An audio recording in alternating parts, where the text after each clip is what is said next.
Auto rickshaw चालक मालक संघटना संयुक्त कृती समिती महाराष्ट्राच्या वतीने नागपुरात पत्रकार परिषद घेण्यात आली। यावेळी महासचिव विलास बालेकर यांनी राज्य सरकारच्या धोरणांवर नाराजी व्यक्त केली। राज्य सरकारने 16 मार्च 2024 रोजी महामंडळासंदर्भात अध्यादेश जारी केला।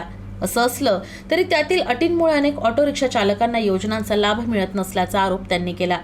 याशिवाय प्रदूषण आणि वाहतूक कोंडीचं कारण देत ऑटो रिक्षांवर बंदी घालण्याच्या निर्णयाला त्यांनी विरोध दर्शवला। ई रिक्षाला परवानगी देताना ऑटो रिक्षांवर बंदी घालणं अन्यायकारक असल्याचं त्यांनी म्हटलंय।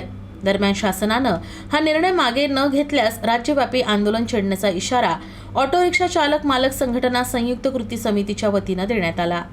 हम करे सो कायदा अशा पद्धतीनं ते कल्याणकारी मंडळ राबवण्याचा प्रयत्न सरकार करते आहे आणि त्या माध्यमातून सरकारने संपूर्ण महाराष्ट्रातल्या RTOंना असे निर्देश पाठवलेत की तुम्ही कुठल्याही परिस्थितीमध्ये ऑटो रिक्षा चालकाला त्या कल्याणकारी मंडळाचा सभासद तयार करून घ्या।